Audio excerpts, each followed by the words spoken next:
Et si la victoire totale contre le terrorisme au Sahel venait des Africains eux-mêmes? Imaginez, alors que pendant des années, les grandes puissances étrangères accumulèrent les échecs, une armée africaine a, en une seule nuit, infligé la pire défaite au réseau terroriste du Sahel. Le 13 août 2025, près de la frontière entre le Mali et le Burkina Faso, l'opération baptisée Cave Strike a bouleversé tous les pronostics. Plus de 100 terroristes lourdement armés ont été éliminés sans qu'aucun soldat burkinabé ne tombe. Jamais un tel rapport de force n'avait été atteint dans la région. Mais ce n'est pas tout. Sur place, les forces spéciales burkinabées ont découvert un arsenal impressionnant, armes sophistiquées, équipements de communication de pointe et surtout des valises pleines de devises étrangères. Ces indices prouvent que certains réseaux, loin d'être isolés, bénéficiaient d'appui et de financements venus de l'extérieur pour entretenir le chaos au Sahel. Cette victoire n'est pas qu'un simple succès militaire. Elle marque la première fois qu'une armée africaine autonome non seulement écrase des groupes armés, mais expose aussi leurs soutiens étrangers, mettant à nu les véritables rouages de l'instabilité régionale. Cela prouve que des solutions africaines, fondées sur la technologie, la formation et la coopération régionale, peuvent fonctionner là où les interventions occidentales ont échoué. Si l'on refuse de voir cette transformation, l'Afrique continuera de dépendre d'alliés extérieurs et restera vulnérable face aux manipulations et à la violence. Mais le choix d'un autre chemin est désormais prouvé par les faits. Pour comprendre comment cette révolution a pu être possible, explorons ensemble le contexte et la préparation sans précédent qui ont mené à cette opération historique. Revenons quelques mois plus tôt pour découvrir comment le capitaine Ibrahim Traoré et ses équipes ont préparé ce tournant décisif grâce à une stratégie et des alliances inédites. Pourquoi, après tant d'années d'interventions étrangères, la paix n'est-elle jamais revenue au Sahel?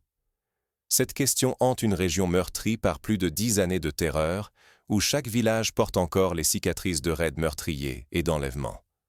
Depuis le début de la décennie précédente, des groupes terroristes ont imposé leurs lois dans le silence, profitant de la faiblesse des frontières et de la défiance croissante envers les forces internationales dites partenaires. Derrière les uniformes venus d'ailleurs, les promesses de stabilisation n'ont mené qu'à des échecs répétés. Les opérations militaires occidentales, souvent saluées dans les médias, ont rarement tenu leurs engagements sur le terrain. Les populations locales, autrefois pleines d'espoir, affichent désormais une méfiance profonde envers ces armées étrangères qui semblent plus gérer la crise que la résoudre. C'est dans ce contexte d'instabilité chronique qu'une nouvelle figure a émergé. Le capitaine Ibrahim Traoré. Porté par l'exaspération populaire et une volonté d'en finir avec la dépendance, il a fait une promesse: apporter des solutions africaines à des problèmes africains. Pour lui, la souveraineté n'est pas un slogan, mais une question de survie et de dignité. Cela s'est traduit par une série de réformes militaires sans précédent. Sous sa direction, le Burkina Faso a acquis des drones turcs performants, déployé des hélicoptères d'attaque russes, adopté des outils de communication avancés venus de Chine et multiplié les efforts pour former ses propres soldats sur le sol africain. L'armée n'a plus rien à voir avec celle, sous-équipée et mal préparée, qui reculait face à l'ennemi il y a encore quelques années. Rester dépendant de l'aide extérieure, c'est accepter l'instabilité permanente et l'humiliation nationale. C'est sacrifier la sécurité des familles, l'avenir des enfants et la souveraineté du continent. Mais alors, comment ces nouvelles stratégies africaines ont-elles pu bouleverser l'équilibre des forces au Sahel? Dans ce climat de doute et de défi, une opération allait bientôt prouver que le destin du Sahel pouvait changer. Voici comment une attaque fulgurante a marqué le début d'une nouvelle ère. Qu'est-ce qui a rendu l'opération Cave Strike si imparable et pourquoi les réseaux terroristes n'ont-ils eu aucune chance cette nuit-là? Tout commence à 4h23 du matin, quand la force conjointe frappe sans prévenir. D'abord, les drones turcs sillonnent les grottes, repérant chaque mouvement suspect. En même temps, des hélicoptères russes verrouillant tous les itinéraires d'évasion, tandis que les forces spéciales burkinabées encerclent silencieusement le complexe, prêtes à donner l'assaut. Mais ce n'est pas tout. L'intelligence locale, fournie par les villageois eux-mêmes, permet d'identifier les entrées secrètes et de localiser les caches d'armes. Grâce aux dispositifs électroniques de brouillage, toute communication entre les terroristes est coupée net. Impossible d'appeler des renforts, impossible de fuir, impossible même d'organiser une défense coordonnée. L'effet de surprise est total, la coordination régionale entre Burkinabés, Maliens et Nigériens rend toute contre-offensive impossible. Le bilan est sans précédent. 0 perte du côté des soldats burkinabés. 107 terroristes neutralisés en quelques heures, leurs armes saisies avant même qu'ils n'aient pu riposter. Les soldats découvrent alors un véritable trésor. Des billets flambant neufs, en dollars, en euros, en livres sterling, mais aussi en dirhams et en francs suisses. Chaque liasse prouve que les fonds venaient de l'étranger et servaient à financer de nouvelles attaques contre la région. Le matériel retrouvé laisse pantois. Lance-roquettes, mitrailleuses lourdes, explosifs sophistiqués, radios cryptées. Rien de tout cela n'est accessible sans la complicité d'acteurs internationaux. Les communications saisies révèlent des stratégies, des plans précis d'attaque coordonnés sur plusieurs capitales sahéliennes, ainsi que des contacts politiques et financiers bien au-delà des frontières du Burkina Faso. Des documents accablants font surface. Ils prouvent l'implication de réseaux internationaux dans l'acheminement d'armes, de fonds et même d'indicateurs locaux. On retrouve des plans d'attaque contre des camps militaires, des listes de cibles civiles et des échanges avec des groupes d'opposition cherchant à déstabiliser la région. À ce stade, l'opération n'est plus seulement une victoire militaire. C'est une démonstration éclatante que technologie, intelligence locale et coopération régionale peuvent anéantir les menaces les plus coriaces. Mais derrière cette réussite, le risque était immense, le moindre faux pas, et c'était l'assurance d'une riposte sanglante, d'une vague de représailles et d'un retour à la peur et à la méfiance. Cette audace, pourtant, a payé. Mais cette victoire fulgurante ne s'est pas arrêtée au champ de bataille. Quelle secousse a-t-elle provoqué dans toute la région et comment les réseaux terroristes tentent-ils désormais de survivre à la tempête Cave Strike? Et si chaque armée du Sahel adoptait la même stratégie? À quoi ressemblerait alors la carte de la sécurité en Afrique? Imaginez un instant. La panique s'est emparée des groupes djihadistes. Partout, c'est l'effondrement. Des chefs terroristes ordonnent des évacuations massives, abandonnant caches et armes, annulant dans la précipitation leurs prochaines opérations promises comme décisives. En quelques jours, la peur a changé de camp. Mais les faits ne s'arrêtent pas aux frontières du Burkina. La stratégie Cave Strike s'exporte vite, inspirant les forces armées du Mali et du Niger. Résultat, 67 terroristes supplémentaires éliminés, leur réseau désorganisé, leur base détruite. La vague de libération s'étend. Les zones autrefois considérées comme ingérables retombent sous contrôle des États. Sur le terrain, la victoire prend un visage humain. 12 villages entiers sont libérés de l'emprise des milices. Près de 8400 civils, déplacés par des mois de violence, retrouvent enfin leur maison. Les écoles rouvrent, les enfants retournent en classe, et les centres de santé accueillent à nouveau les familles. Chaque retour est une victoire silencieuse contre la peur et la fatalité.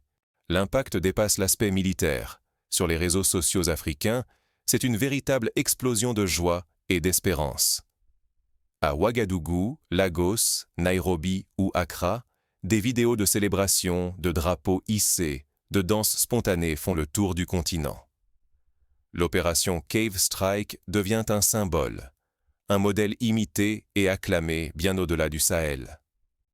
Les dirigeants africains saluent unanimement cette prouesse, voyant en elle la preuve que la souveraineté n'est plus un rêve lointain, mais une réalité conquise par l'effort commun. Pourtant, le risque demeure. Si cet élan n'est pas entretenu, si on ne capitalise pas sur cette dynamique, rien n'empêchera les groupes armés de retrouver leur emprise. L'unité africaine, si chèrement obtenue, pourrait s'effriter. Il ne s'agit pas seulement d'une victoire militaire, mais d'un tournant historique dont l'avenir dépend de l'engagement constant de tous. Mais derrière ces succès chiffrés, quelles leçons retenir? Et comment cette transformation militaire pourrait-elle changer, sur le long terme, l'équilibre et la souveraineté du continent africain? Les solutions africaines ont-elles enfin tenu leurs promesses face à la violence et à la manipulation étrangère? La réponse est désormais évidente, oui, et de façon spectaculaire. L'opération Cave Strike révèle l'avantage indéniable des drones turcs et des tactiques adaptées au terrain régional. La technologie de pointe n'était pas entre les seules mains des puissances occidentales. Elle a été saisie, maîtrisée, améliorée par des ingénieurs africains et alliés stratégiques. Les frappes précises, la surveillance continue et l'impossibilité pour l'ennemi de coordonner ses fuites en témoignent. Mais le secret de la réussite va au-delà des machines. Pour la première fois, une coopération totale a uni la technologie, l'intelligence locale et le volontariat communautaire. Les forces de défense villageoises ont fourni des renseignements essentiels, guidant les drones sur chaque recoin du territoire. Cet engagement communautaire a rendu les caches ennemies vulnérables, brisant l'illusion d'intouchabilité qui protégeait autrefois les réseaux terroristes. Un pilier central de cette victoire, la formation continue et l'absence totale de troupes étrangères sur le terrain. Les soldats burkinabés, maliens et nigériens, formés sur le continent et responsables de leurs propres décisions, se sont appuyés sur une stratégie d'autonomie sans précédent. Cette maîtrise de la chaîne de commandement et de la logistique a permis une efficacité redoutable, sans jamais dépendre de forces extérieures ou de conseillers invisibles. Les preuves recueillies sont accablantes. Monnaies étrangères, équipements sophistiqués, communications cryptées, tout indique une implication directe de puissances extérieures cherchant à déstabiliser la région. Ces découvertes ne laissent plus de place au doute. L'Afrique lutte à la fois contre des ennemis visibles et des marionnettistes de l'ombre. Les réseaux de financement et de soutien logistique dévoilés lors de l'opération Cave Strike sont désormais irréfutables. Face à ces menaces, la renaissance de la confiance nationale est palpable. Les succès militaires soudent les communautés, restaurent la fierté et inspirent la jeunesse à viser l'excellence. Les héros de cette opération ne sont plus seulement des soldats, mais des modèles d'intégrité, de courage et de compétence pour toute une génération. Pourtant, le danger persiste. Si l'Afrique ne valorise pas ses propres réussites, ses victoires risquent d'être récupérées ou invisibilisées par d'autres. La mémoire de ces exploits doit être ancrée dans les consciences et servir de tremplin pour de futurs progrès. L'indépendance stratégique n'est pas un acquis. Elle se défend et se cultive chaque jour. Mais alors, comment transformer ces victoires en modèles durables pour tout le continent? Découvrons ensemble les clés pour faire de l'exemple burkinabé un moteur du renouveau africain. L'Afrique vient de prouver qu'elle maîtrise son destin, qui osera encore en douter? Face à tous les sceptiques, l'opération Cave Strike, menée par le capitaine Ibrahim Traoré, vient de démontrer, sans appel, que les armées africaines modernes sont capables d'écrire leur propre histoire. Ce n'est plus l'ère de la dépendance. L'Afrique impose aujourd'hui ses règles sur le terrain et sur la scène internationale. Il ne s'agit pas seulement d'une victoire militaire. C'est une révolution mentale. Voir des soldats africains, équipés localement, formés selon des stratégies régionales, écraser une centaine de terroristes lourdement armés et exposer les réseaux de financement étrangers, c'est voir une Afrique qui refuse les récits imposés de l'extérieur. Le pari risqué, c'était de croire que la solution viendrait de l'aide étrangère, des consultants ou des interventions lointaines. Mais les résultats parlent d'eux-mêmes. Quand l'Afrique place sa confiance en ses propres compétences, elle obtient des victoires que personne n'osait imaginer il y a seulement quelques années. Aujourd'hui, rater ce tournant, c'est risquer de replonger le Sahel dans l'insécurité, la pauvreté et la dépendance. C'est fermer les yeux sur l'avenir de nos familles, de notre jeunesse et sur la souveraineté retrouvée de tout un continent. Nous ne pouvons plus nous permettre de rester spectateurs. Chacun, à son niveau, a un rôle à jouer. Que vous soyez étudiant, entrepreneur, agriculteur, militaire ou membre de la diaspora, votre soutien aux solutions africaines est la clé. Il est temps de valoriser nos innovations, nos alliances régionales et de défendre nos intérêts sans complexe. La victoire du capitaine Traoré n'est pas le triomphe d'un homme seul, mais le résultat d'une mobilisation collective, d'une confiance retrouvée et d'un refus catégorique de laisser l'Afrique aux mains de puissances étrangères ou de groupes terroristes. Nous venons de prouver au monde entier que la souveraineté africaine n'est pas un slogan, mais une réalité concrète portée par le courage, la technologie et la solidarité régionale.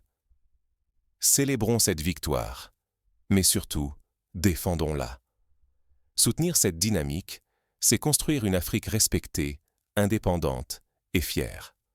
L'avenir est entre nos mains, saisissons-le ensemble.